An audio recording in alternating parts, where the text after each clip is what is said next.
Welcome to the Star Chamber.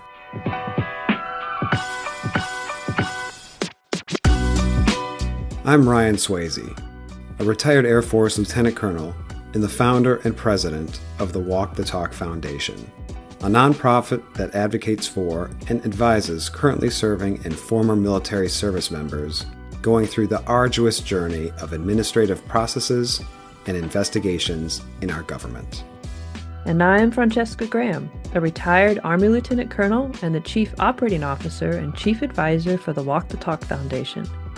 For all our returning guests, welcome back. And for our new listeners, thank you for tuning in.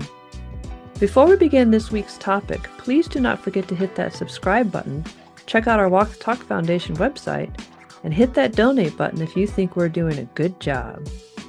Also, check out our newsletter, the DoD Times Redacted, on all the socials, including LinkedIn, X, Instagram, and Facebook. Links in the description. All right, Star Chamber listeners, let's get started.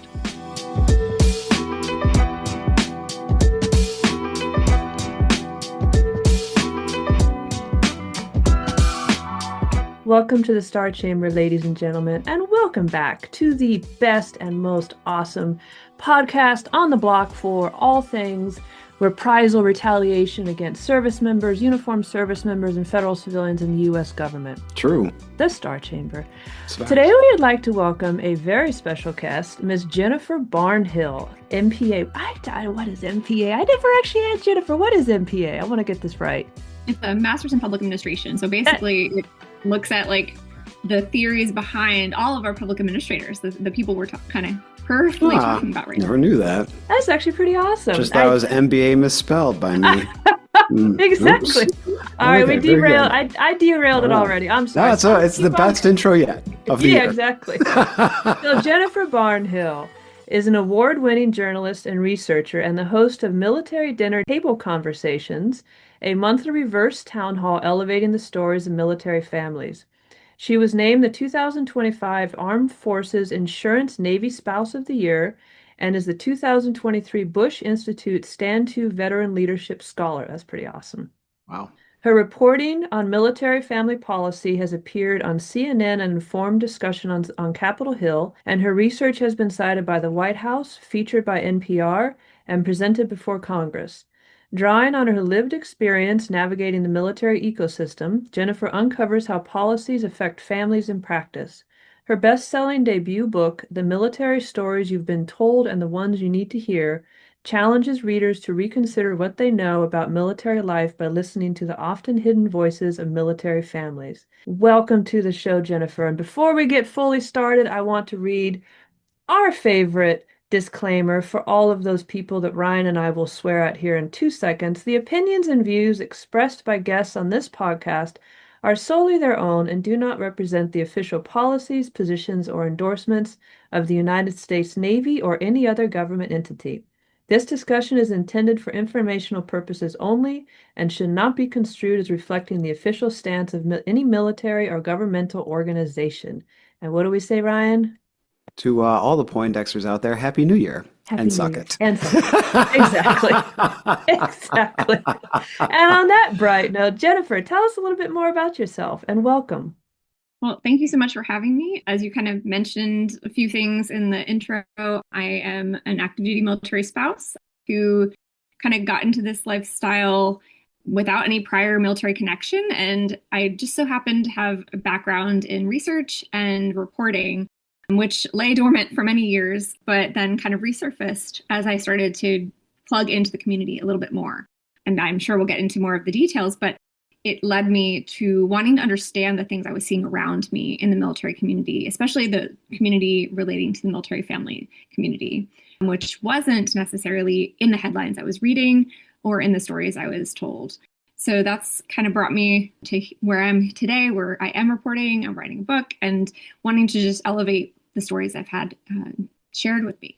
Awesome. Okay, I think that's the perfect teaser for the first question then. Thanks again for coming on the show.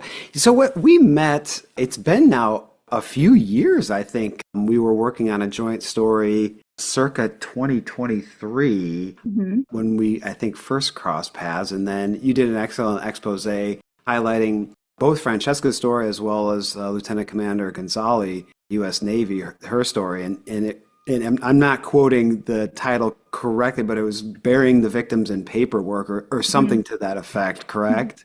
Yeah.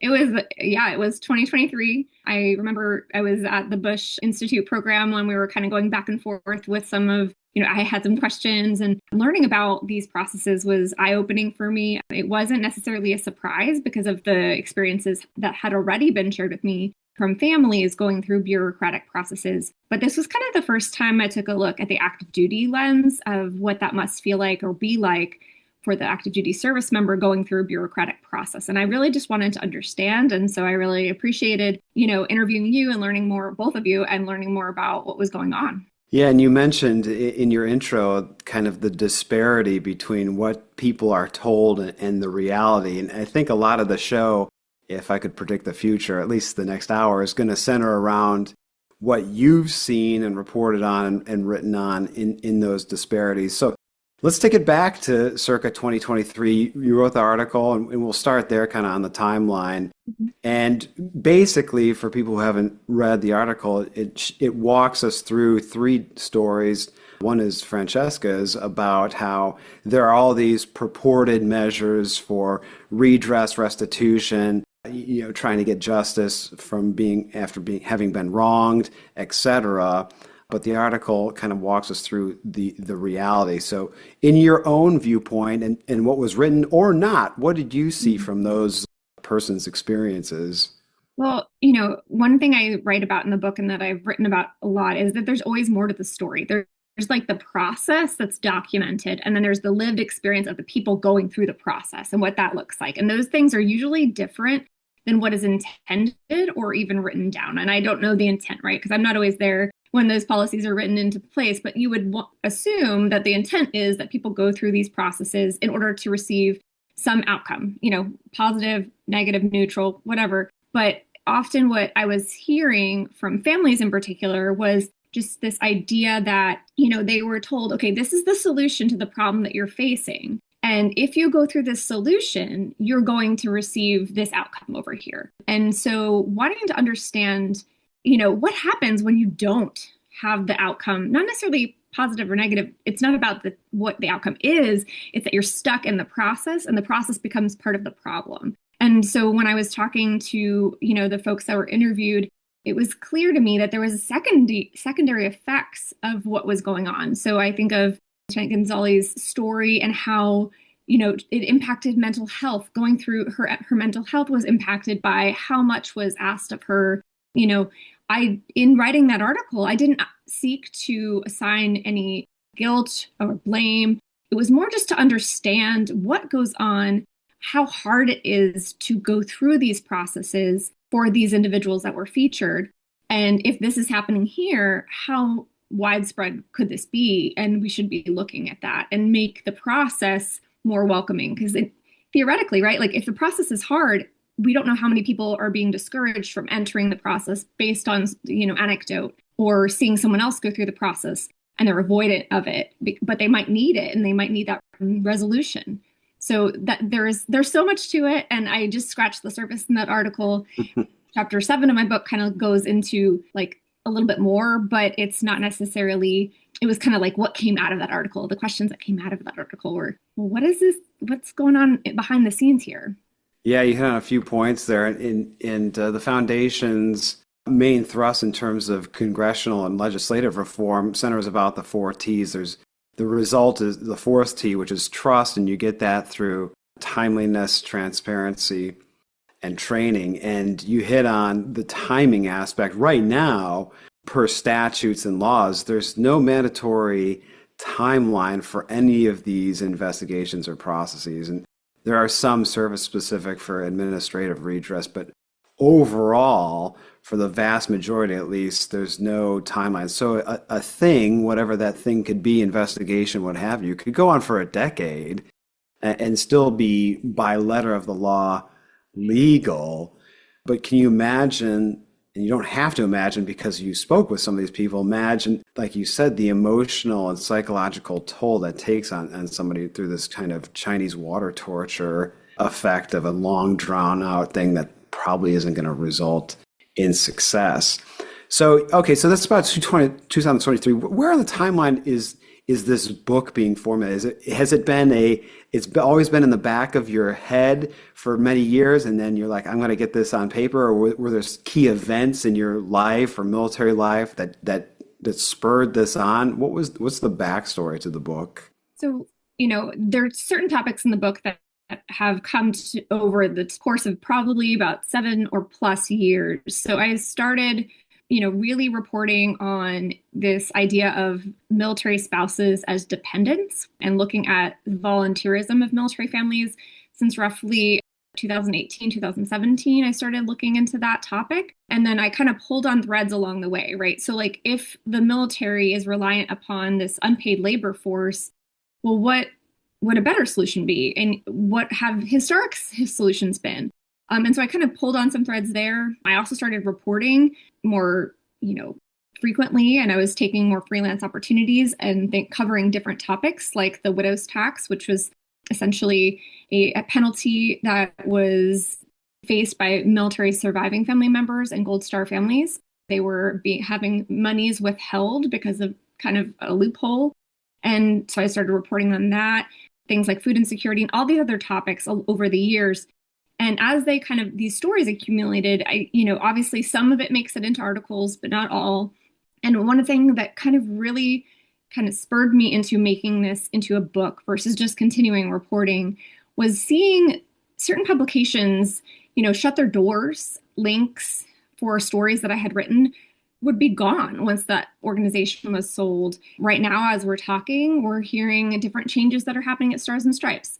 Things have changed over at military.com. There are things that put these stories at risk of being lost. You can't always search them. You can't find them easily. And I didn't want these family stories to be lost to history. I wanted to document them and create a resource for people so that they would understand what that lived experience was at any given time. So that's why it's a book.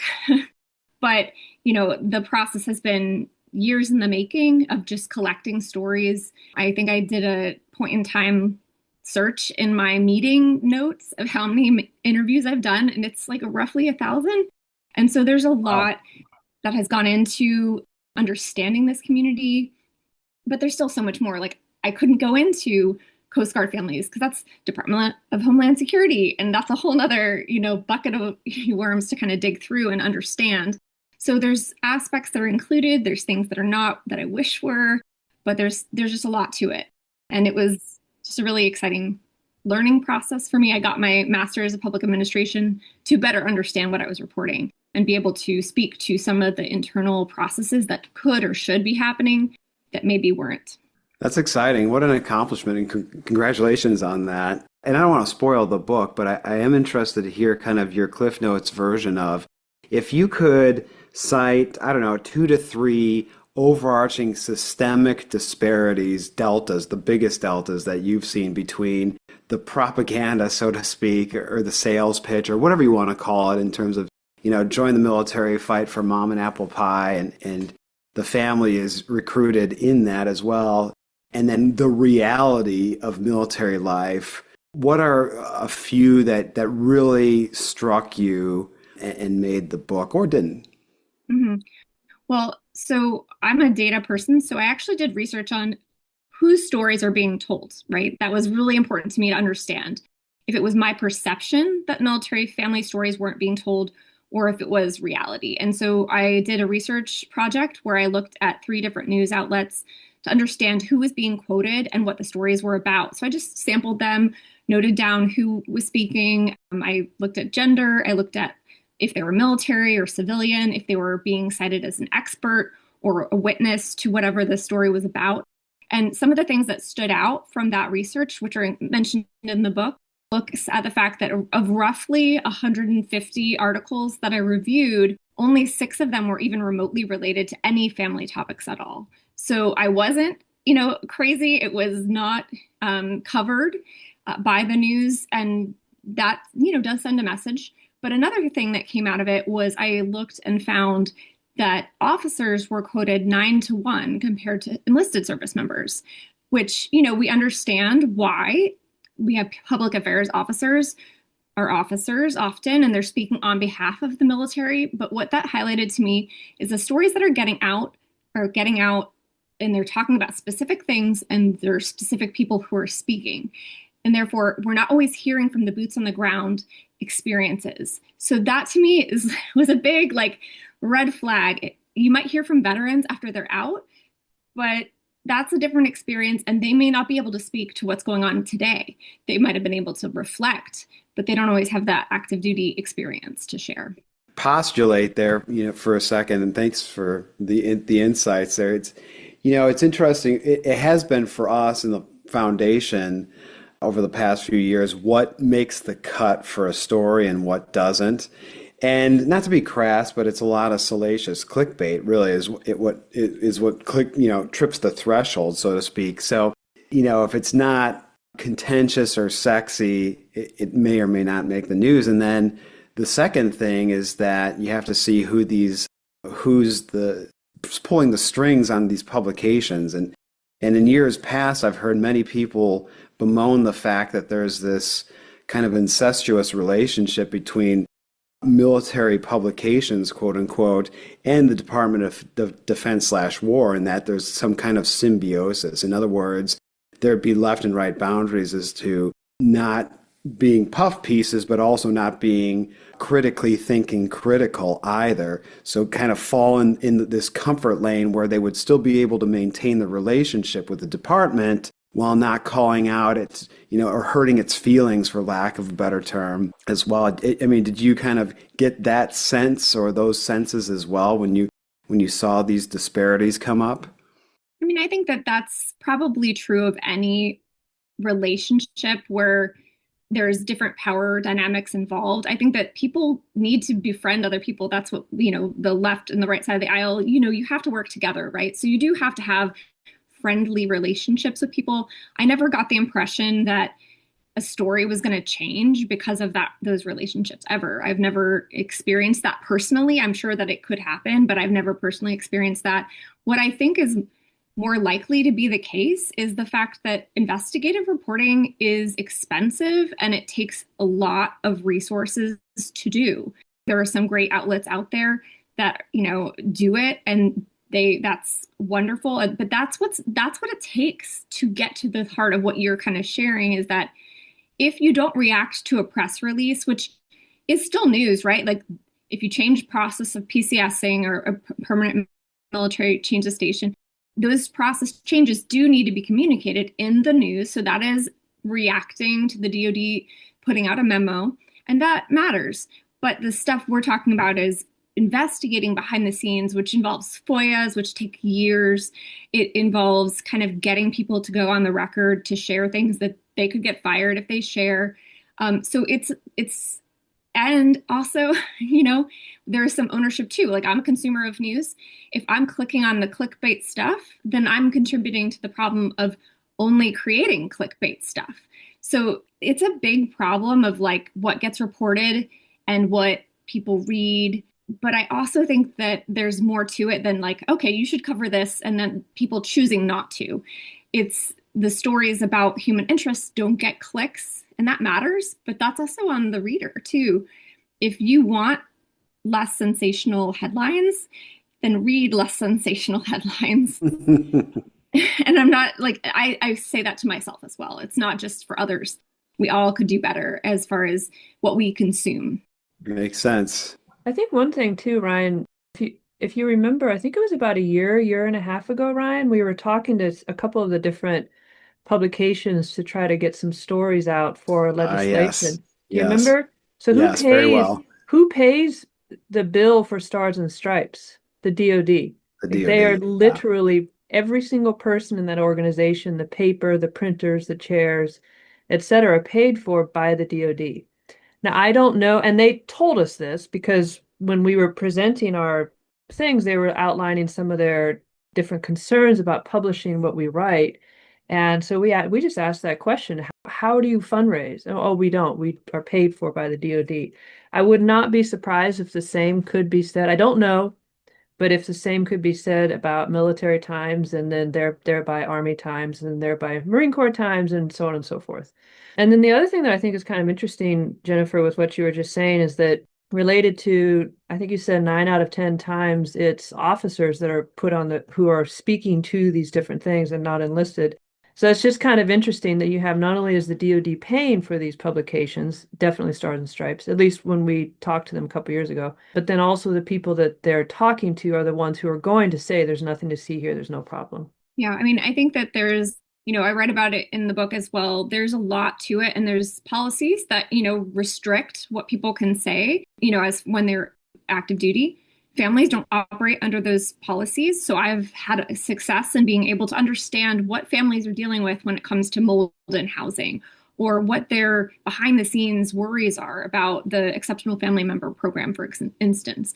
So these are perspectives that are shared family perspectives, but the service member may not talk about them, but the spouse will. And I have had success in understanding the population because I'm able to go through them. The other thing there is, so for me, it's like, why aren't people doing more family stories? They're a wealth of information. They can provide insights into family decision making that service members don't feel comfortable sharing, but also, kind of getting around this idea of if a service member is in a house that has mold, and I'm picking on that example, and they go to their chain of command and they go to the housing office and they go to all these places, and there's no resolution, what are they supposed to do? This is their home. It's also, the place of work. It's this weird dynamic, but the solutions are often at like Congress level. The base installation may not be able to make any changes. So it's a very interesting dynamic when it comes to finding solutions. But, and I don't envy our leaders, who maybe want to fix some of these problems, but they can't on their own. They can't advocate to Congress to make a change. They don't have additional monies necessarily. Some of them might, but not all. And so it's like you kind of have to be able to hear from the boots on the ground in a safe way. And we need to make those distinctions of like, when it comes to family housing, this is not about the work that you're trained to do over here. This has nothing to do with, secret government clearances or anything like that. So there should be this line, but I think that service members are cautious because they're given guidance, admonishing them to be cautious of speaking out. But then the reality is that they don't find resolution because they feel nervous to say something. That's good. Yeah, that's good point, good factors. The policy memo that impinges upon First Amendment speech. I love it. But I say that crassly, but I mean, the military at times has gotten so fast and loose with restrictions on free speech. I think you're right. I think that the spouse/dependent has become a great avenue. One that comes to mind is, I believe her name is Megan Harless. She was leading the charge. You're shaking your head. She was leading the charge on the PCS debacle, and I had retired by that point, so my finger wasn't on the pulse, but I was following along what she was doing, which was basically the entire military move mechanism had become this went to the lowest bidder kind of clusterfuck. And she's going to Congress, and the secretary is, I'm going to create a task force. We're going to fix this, blah, blah, blah. And this is, Jennifer, where I think you and I might not completely agree on things from your last statement, which is, why does it take a secretary to fix a move issue, a permanent change of station move issue? And I look at it like this is a Transcom, I think is a 3 or 4 star. I'm sure between Miss Harless, I believe her name is, and the Secretary of Defense, there were 27 layers of the chain of command that were all witnessing what was happening to their people. And some are not empowered, and some are just rewarded or incentivized to not rock the boat. So it takes a secretarial level or congressional level intervention to fix something that should have been remedied by the service itself. What do you think about that? 100%. Megan did some amazing work in elevating the painful experiences of families. I actually worked with her on a story that was like Chicken Little, right? Like the sky will fall. We've seen what has happened with privatized housing, but by the time a contract has been signed, it's very hard to break government contracts. So like they had to almost see it through to disaster in this case to make sure. I had interviewed the truck drivers. I've interviewed the packers. Like I spoke with them. They're like, we're not sure how much they're gonna pay us. I don't know how they're gonna make the bid that this is what they were sharing is. So yeah, it got too far without listening to the lived experiences of service members and family members of what privatization without being really thoughtful will mean. And I think that that's, what I don't want to put words in Megan's mouth, but, I think that was her concern was we're seeing the writing on the wall. We said our concerns, but it went forward anyway. The glass half full person, like Francesca, would say it was a victory because she was able, and you've been able to, Jennifer, as well, further a cause and get attention at the congressional level where seemingly so much now happens. I'm going to editorialize a little bit. I think too much is expected of Congress in terms of the execution and management of a military that should be executed, led, and managed by military people that frankly are ineffective. So we go to Congress and we say, hey, we need intervention because these flaccid and or self-serving leaders can't do what they should be doing. That's my editorialization. But so I mean that's just the scenario we're in where we're forced to go Congress. Like you said, people exhaust every avenue within the military sphere of control and get nowhere because of the ineptitude, because of the self-servitude, because of the nepotism, all those factors that incentivize leaders to not just toe the party line, right? So they go to Congress like you did, like Megan did, but they get wins. They get legislation and they get NDA language and they get policies changed. So what's the key to success for people like us at the foundation who are lobbying the Hill now quite heavily for Inspector General reform? What have you seen to be the keys to success in affecting policy and legislative change?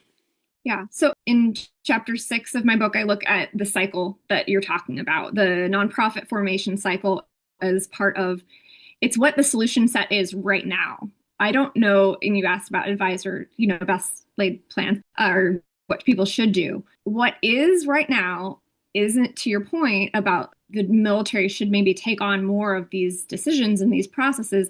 What ends up happening right now, in my observation, is there are people who are practitioners, they're boots on the ground, they're military family members, they're people in the institution who see a problem in the institution, who don't see a solution coming from the institution. And so they are motivated because they've been impacted in some way to fix the problem themselves, to join alongside someone who might be working the problem because they have seen something that they think they have a capacity to change. And so from a family's perspective, often this looks like, let's say Megan dealing with PCS moves. You see the problem, you maybe have to professionalize your approach. So you found a nonprofit. Problem with this is when normal nonprofits they're founded, usually it's not some replacing a program that already exists. So for example, like the Department of Defense has an office that's supposed to oversee moving.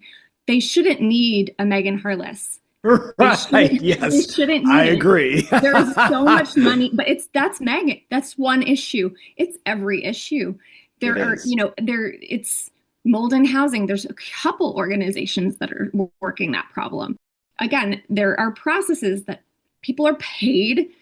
The government has a budget for these things, and yet these nonprofits form because those solutions are not necessarily working as widely as we want them to, or are not being reviewed properly in order to see if they're working at all. So the cycle then relies upon often unpaid volunteers to come out, voice their concerns with an issue, solicit help, again, not getting income. They continue on until they reach enough people, they get enough people on board. Maybe they can fundraise. Maybe they can get their stories in front of Congress and they see change. But at some point in there's a risk that those organizations face of closing their doors. So families will come to depend on these organizations to provide solutions to their problems, but they're so fragile because it's a very small ecosystem. There's limited funds in this ecosystem. People outside of the military think we take care of our own. We don't need more money. There's $1 trillion something budget. why would we need to help the military? Yeah, and don't forget a very important factor in that, because you mentioned moldy housing, is very powerful and well-funded contractors who will litigate the hell out of these nonprofits to shut them up and gag them. And the military housing, the privatized housing issue comes forefront mind. I think it was Balfour Beatty had sued one of the nonprofits into a non-disclosure or cease and desist or both, Mhm. because there's billions of dollars at play, right? So there's that offset. So those are keys to success. Now my question is, who cares? No, and I don't say that flippantly or sarcastically, mostly sarcastically. And here's, I liken it whenever we talk about, or whenever we go to the Hill with an issue, or whenever somebody comes to the foundation and says this needs congressional attention or this needs media attention. I liken it to the game of Plinko. If you remember Mhm. The Price is Right and you drop the puck, it's like, and yeah, it goes all the way down, right? It's Plinko. It's like you start out with the entire population of the United States, and 2% will say have served or are serving. So it's already super narrow, right? And then it's like, okay, it's a family issue. Okay, it's a family issue in bases in Texas. And you get to like, it's like 0.0001% of the American population this affects, right? Which is 0.001% of the constituency, 0.001% of potential readers of a media outlet, etc. So it's tough to get attention and traction because it affects so few people, right? It's like more people, like a billion times more people cared about the closing of TikTok than they did about service members living in shit barracks and moldy housing, right? I mean, that's just not that, it's just a numbers game. So who have you found gives a damn about any of this? It's interesting. I think that there are more people, like the American public does, for all like the talk about it, they do when faced with a person who serves or a family member who serves, they don't have familiarity and but they do show interest when you're talking about them. So that's at the individual level. And so I think that when I have shared some of these things, like the fact that the volunteerism of military spouses is estimated to be about $1 billion annually, that's a shocker for many people who I share that with. So there's things and information, depending upon where and how you deliver it, that people do react to, right? But to your point, it kind of goes back to our earlier conversation of like what we consume is our business, right? And so do we create clicky content to get people to care about the military, and do we sensationalize these stories? I don't know that that's an appropriate approach. I do think that, especially in Congress, there are a lot of people who have served or they're tasked with serving on the House Armed Services Committee or the Senate Armed Services Committee. So it's quite frankly, it's their job to care about these topics. So, and I think that they do. And that's really great because if you hear from people and the very thoughtful questions that come out, that's possible. Those things happen. The problem is, I think somewhere in between. Like, how do you get funders to care? How do you get people to care about niche problems? That's a bigger question. That's a bigger question. It's not just the military, right? I think it's, how do you get people to care about something that doesn't influence them? Well, that's like empathy, like thinking of others, putting them first. That's a nationwide question I think we're all asking. For the approach that I take to helping people understand these stories is trying to understand it from the lens that they're coming from. So from my perspective, I think families actually provide a very good lens to understanding the military, in that I have no idea what it's like to storm a beachhead or to be in, combat of any kind. But I do, the average American does know what it's like to worry about a loved one, and that feeling, or the feeling of bureaucracy being painful, to the point of the article that we worked on together. Like, people understand that. They don't necessarily understand the level of bureaucracy that the military has, but they know what it's like to call their insurance company and get something paid for. It's a pain. It's a pain for everyone. They know what it's like to be at the DMV.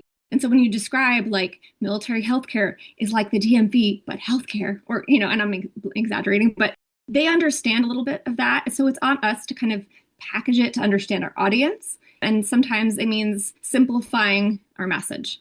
I like that. Yeah, it's translatable.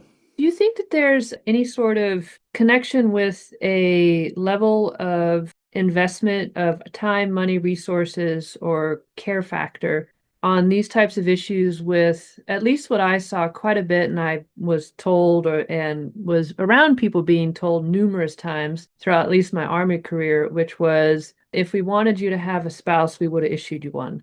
If we wanted you to have a family, we would have issued you one. And then also How this, about a cat? Does the cat count? yeah, yeah.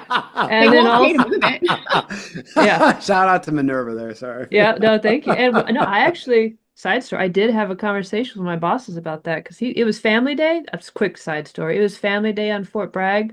And I'm like, sweet, I'm leaving. He's like, what the f are you doing? He said that. That's why I'm saying it. He's like, what the f are you doing? You can't go home. You don't have a family. I'm like, sir, I have a cat. And I left. He was so pissed. Anyways, anyways,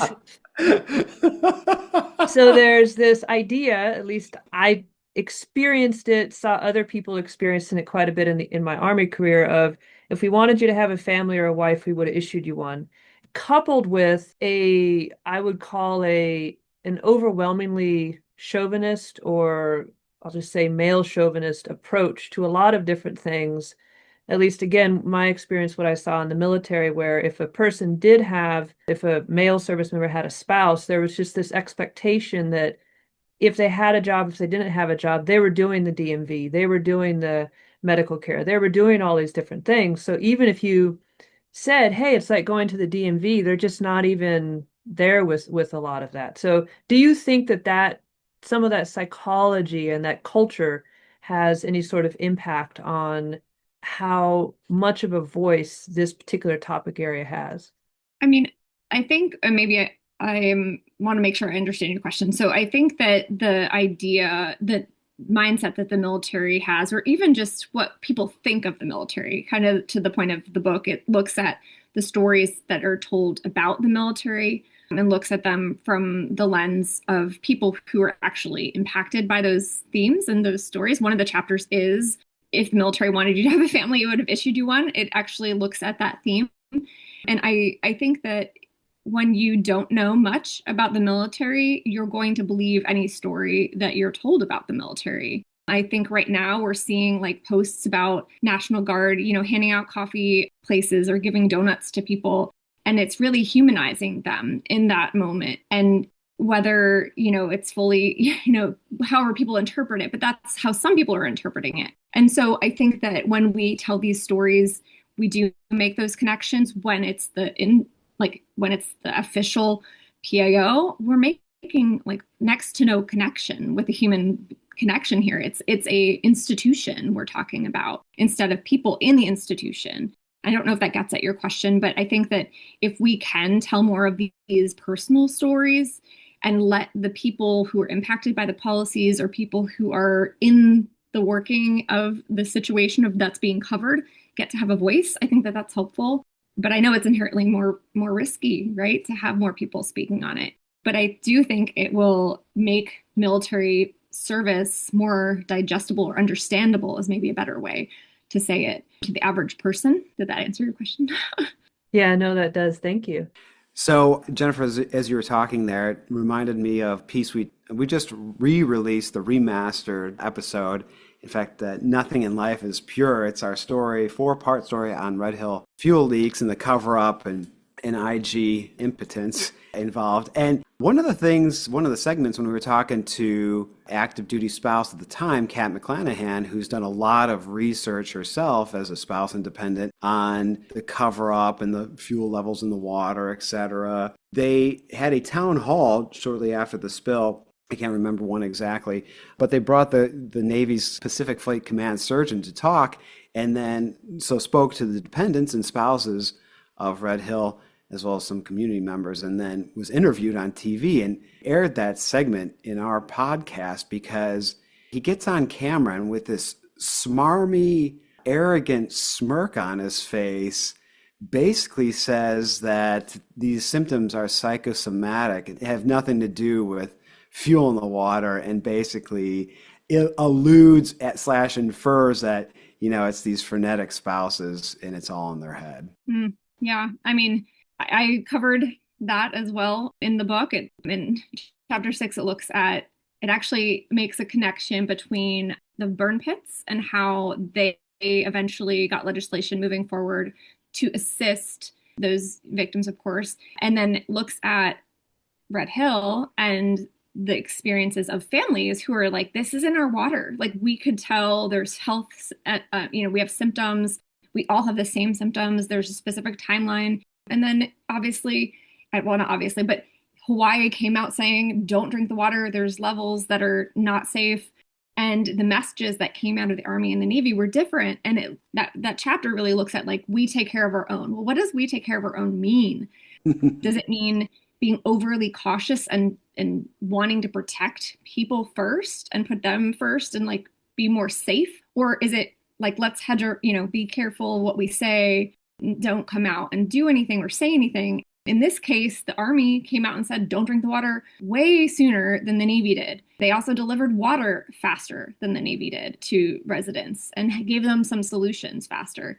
Go Army, by the way. Just I mean, it's the only time I could say it, but go ahead. Yeah, a rare win. Hey, we got to take our W's when we get them. Yeah, because they're not happening in football. So hey, so harsh. Sorry. So I want to tell you a little anecdotal story from my time as air attaché in Italy. And Jennifer, you tell me what you think about this. So of the myriad of things you deal as an attaché, it's a lot of it's bilateral stuff. So when I was in Rome, it was, dealing with American military issues vis-a-vis the host country of Italy. And one day we had a little conference, and leadership from Aviano Air Base comes down and said, we have the largest rate of returns for families in the European theater, meaning more families and spouses return from Aviano Air Base home for personal or humanitarian issues at a higher rate than any other base in Europe. And I said, oh, okay, what do you attribute that to? And they said, because spouses can't work, because it's not allowed per the Italian status of forces agreement. And so they wanted us to renegotiate the entire status of forces agreement, which was asinine because it's a huge, massive undertaking. And when you renegotiate one part, you have to do the whole thing, and it's broad and all-encompassing. But I asked the question, well, how many spouses, when they move to Italy, know that's an issue? And they either couldn't answer it or it was extremely low. Either way, it wasn't the right answer. I said, well, what if they just knew the scenario? What if the messaging was there? And it kind of ties into the Red Hill, although Red Hill is just blatant lies. This is just poor messaging and poor expectation management that was causing, I think, a lot of the consternation. So what have you seen and right to in terms of, I think a lot of issues would be allayed if there was more transparency and upfrontness vis-a-vis our families. Yeah. I mean, I've lived overseas twice, and I will just say finding out information about status of forces agreements for families is quite challenging. You might read like this squadron puts out this guidance, and you found, but your partner is not attached to that squadron. You just happen to find this teeny reference to spousal employment here. There isn't guidance put out, or over the years, there has not been good guidance put out. Families, articles being written that document more, those things have come out, but it's not, to your point, from the DoD. Often, we hear that these things are kind of private, and which is kind of strange to me, because the second one person posts it, it's no longer private anymore. And, we don't want countries comparing, agreements. And these are the messages that people are hearing. But the bottom line is, to the point of the experience that you shared of how many families know this going in, I think some do and some don't. And I think that the idea that every single spouse is plugged in and understands what's happening is different. They also don't always understand employment laws. They don't know that they can't take their remote opportunity with them. They don't know that they can't take or operate their home business out of their military base housing all the time, or they can't use the post office, which is the only place that they can mail or ship things if they are, creating something or have an Etsy shop. They can't always use that special rate that they get when they're overseas. So these are policies that I think have gotten better at communication, but it's like, we work. we have jobs. We're no longer stay-at-home moms, and we're very diverse. And so you have to be up to date with understanding the population. But I think that, to the point of the conversation earlier, the military operates with the mentality that if the military wanted them to have a family, they would have issued one, and they choose to operate policy accordingly. That's well said. I've got two last things, and then I'll leave the floor to Francesca for any closing questions or comments. The first, I had two things. I only remembered one. A little anecdote. So this is a shout out to a former wing commander of mine, General Atkins, now retired three-star, who's active in the MOAA. So General Atkins, if you're out there listening, I'm sure you're listening. There's no doubt. Thank you. At the time, I was at Missouri Air Base, and we had a little bit of a run-in with a housing issue, and he flew with us. At the time, I was a young lieutenant pilot, and he was a one-star, and he said, "Hey, if you ever need anything, let me know." And I was scared as hell to ask, but the housing issue was such that I did. I emailed him and asked him, and he fixed it quite quickly. And I was so impressed, and it went up and thanked him. And he said, Count, if my fighter pilots are worried about shit at home, they're not focused on the mission. And I thought that was so succinct and so genius because it's true. If the service member is not focused on the mission because of stuff that's happening in the home, poor moving mechanism, housing issues, whatever, then the mission isn't getting done as well as it could be. And I think a lot of leaders kind of miss that point. The second thing, and then I'll pitch it off to Francesca, is why the heck are we talking about family and spouses and dependents here and a podcast that's from the Walk the Talk Foundation?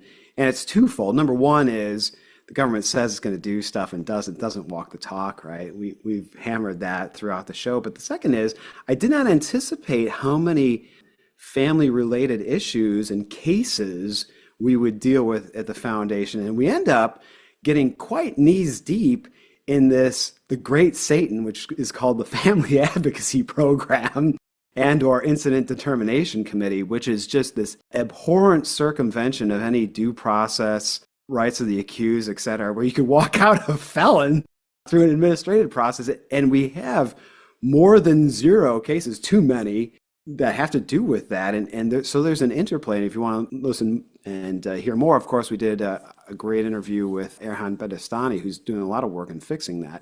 But they are interlinked. They're not two, and this, I think my closing thought is that there's not two disparate entities. There's like service member and family. It's one fighting unit, and that's why this is important and why it's salient to the work we do at the foundation. So Jennifer, thanks for coming on. I give the floor to Francesca. I echo everything Ryan just now said. Thanks. And I also want to thank you, Jennifer. So for those of you who do not know, Jennifer was my first foray into going public. Nice. With my story of what was happening at the DIA and at the Army, or excuse me, at the Joint Staff J2 Intelligence Organization.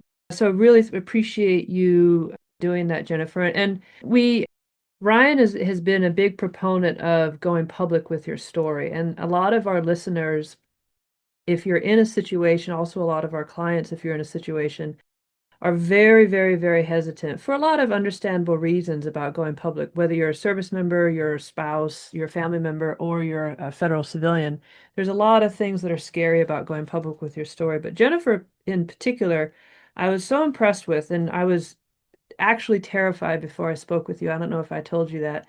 And I had spoken with my parents, and my dad had called about 3 times before the phone call and all this stuff. And his meta message, very direct, was don't trust reporters. Reporters are skeezy and terrible. Oh, come on, Dad. And they take your Reverend. they take your story, they take your words, and they make them your own, and they only use you to get a story. But my experience with Jennifer was awesome because not only did she listen to my rambling, kitchen sink of a drain of my brain at the time, but also she sent the write-up to both Ryan and I before she published it, and she allowed us to make edits and updates and everything. So that was just really wonderful experience with that.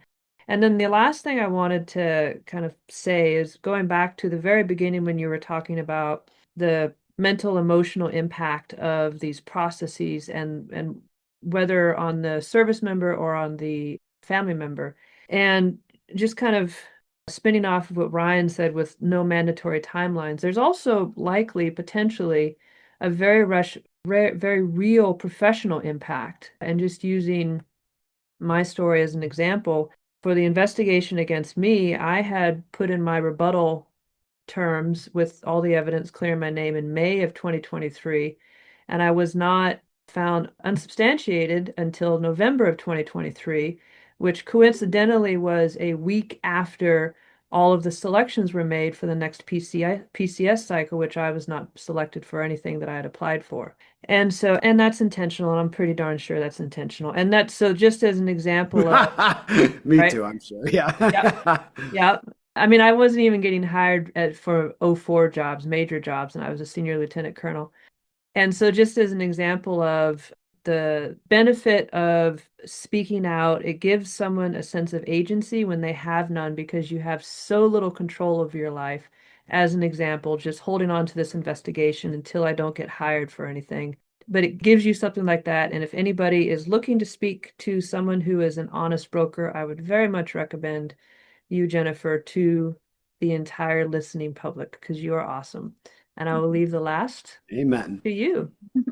Well, I appreciate you sharing that story.